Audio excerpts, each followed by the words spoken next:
Greetings, ladies and gentlemen. I hope you're good on my side. I can't complain. I am doing great, and welcome to Financial Influence Focus channel.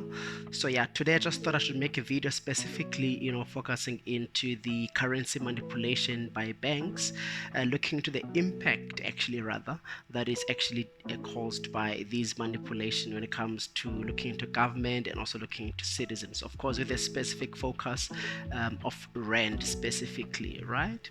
So, and of course, maybe you might have heard on the news recently that the Competition Commission investigation. At least now there are some progress into it. So you remember that in 2015, I think almost about 8 years ago, so they launched the investigation into the banks that there might be some possibility of the currency manipulation that is involved in there. So recently, the likes of Standard Chartered have actually agreed that they did manipulate some currency, and then hence there was a fine of 42 million rand that they supposed to pay. And by the way, they agreed to pay that fine. So that simply means that they know that they have done wrong in my opinion. Okay. So, but before we jump into explaining the impact of the currency manipulation, so I think it's going to be important also just to give you a picture in terms of how the rand have been fluctuating since 2015 up until 2023. All right. So from 2015, 1st of Jan, and I can tell you now that the rand was trading at just under 12 rands per dollar. So that means the rand was still a bit stronger around that time.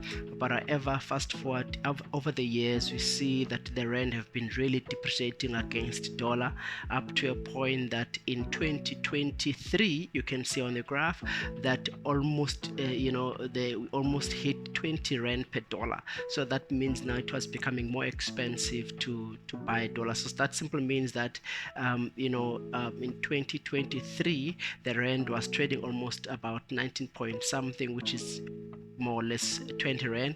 That simply means that $1 is equal to almost 20 rand. That means the rand was really becoming weaker and weaker. All right.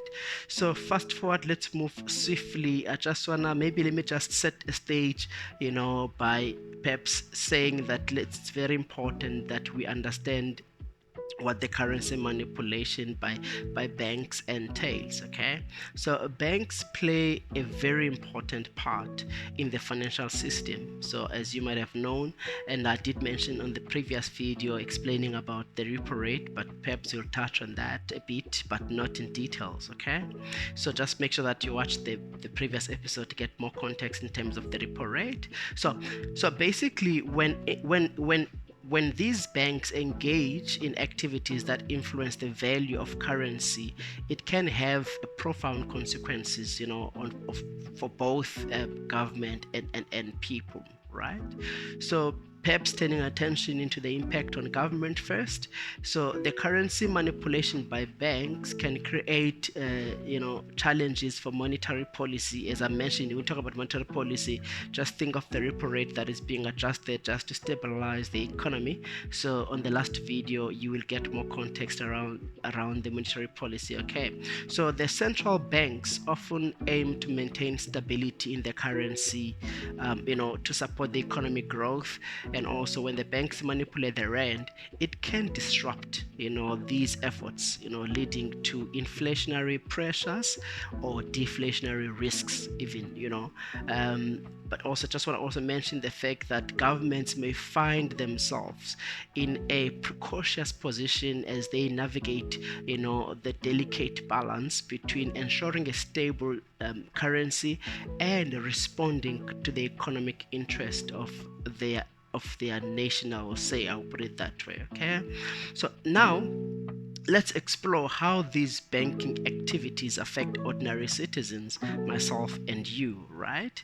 So they do affect us in a way because the currency manipulation can lead to fluctuations in interest rates and inflation, okay, directly impacting the purchasing power of us, or rather of individuals, including me and you. So that means now 1,000 rand that use when we go to ShopRite to buy food, maybe we used to make, when we use 1,000 rand, you used to get a trolley that is full. But now if you go to ShopRite or Pick n Pay to buy grocery, having 1,000 rand, maybe it's about 2 or 3 plastic bags. So that means the purchasing power now, it does affect the ability for us to buy more things, because if things are becoming more expensive. Okay, so for citizens, this means change in the cost of borrowing as well, and also in the cost of mortgages, and in the overall affordability of goods and services. Things are becoming more expensive because of the interest rates, as you have seen, like last year, that